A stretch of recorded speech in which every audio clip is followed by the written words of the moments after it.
করা হয়েছিল। আমরা দেখেছি আমাদের এখানে উপস্থিত আছেন আপনারা কয়েকজন শ্রমজীবী ভাই বোন যাদের পায়ে গুলির আঘাত এখনো রয়েছে, গুলির আঘাত এখনো শুকায়নি। এটা আসলে লজ্জার আমাদের জন্য যে 24-এর অভ্যুত্থান পরবর্তী সময়েও এদেশের শ্রমজীবী মানুষের উপরে রাষ্ট্রীয় বাহিনী দ্বারা কিভাবে আঘাত করা হয়, এটা আমরা কখনোই চাইনি। এই সিস্টেমের পরিবর্তনের জন্যই আমরা এই অভ্যুত্থান ঘটিয়েছিলাম। কিন্তু অত্যন্ত দুঃখজনক, দেশের এই অভ্যুত্থানের 1 বছর পার হয়ে যাওয়ার পরেও এখনো অবধি পর্যন্ত কোনো পরিবর্তন আসেনি তেমন কোনো।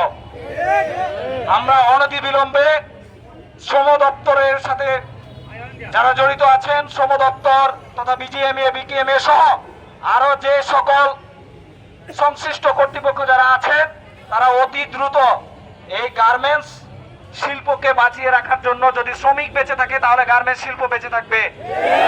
এই শিল্পকে বাঁচিয়ে রাখার জন্য শ্রমিকের জন্য সুস্থ কর্মপরিবেশে কর্মস্থলে শ্রমিকদের নিরাপত্তা এবং শ্রমিকদের বেতন বকেয়া যথাসময়ে পরিশোধের ব্যবস্থা গ্রহণ করার জন্য তাদেরকে আহ্বান জানাই। আজকে আপনারা যে 3টি দাবি নিয়ে এখানে উপস্থিত হয়েছেন, তার মধ্যে আরেকটা দাবি হচ্ছে যে মামলা তুলে নেওয়া। কি ন্যাক্কারজনক একটা ঘটনা! শ্রমিকরা তার বেতন বকেয়ার জন্য, তার ন্যায্য হিস্সার জন্য আন্দোলন করছে, সেখানে রাষ্ট্রীয় বাহিনী দ্বারা তাদের উপরে নির্যাতন করে আবার মামলা দেওয়া হয়। ঘটনা হতে পারে না। আমরা এর তীব্র নিন্দা ও প্রতিবাদ জানাই। আপনারা যে দাবি নিয়ে এখানে বসেছেন তা যথেষ্ট যৌক্তিক। আপনাদের এই দাবির সাথে একাত্মতা জানিয়ে আমরা আপনাদের সাথে থাকার ঘোষণা প্রদান করছি।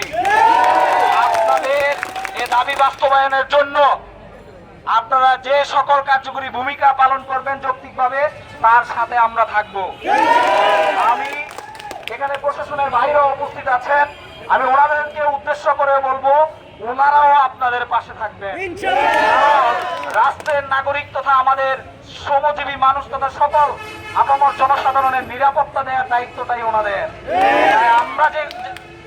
আমরা যখন এখানে অবস্থান নিয়েছি, ওনারা আমাদেরকে যথেষ্ট নিরাপত্তা দিবেন বলে আমি বিশ্বাস করি এবং সহযোগিতা করবেন বলে বিশ্বাস করি। একই সাথে শ্রম দপ্তরের যে সকল কর্মকর্তা কর্মচারীগণ আছেন, আপনারাও অতি দ্রুত মালিক পক্ষের সাথে বসে কবে নাগাদ অতি দ্রুত শ্রমিকদের বেতন বকেয়া পরিশোধ করবেন এবং মালিক পক্ষ এই অন্যায্যভাবে শ্রমিকদের উপরে যে মামলা দেওয়া হয়েছে সে মামলা তুলে নেবেন এবং একই সাথে যে সকল শ্রমিকরা গুলির আঘাত নিয়ে এখনো বয়ে বেড়াচ্ছে, যারা আহত আছে, তাদের চিকিৎসার ব্যবস্থা করবেন।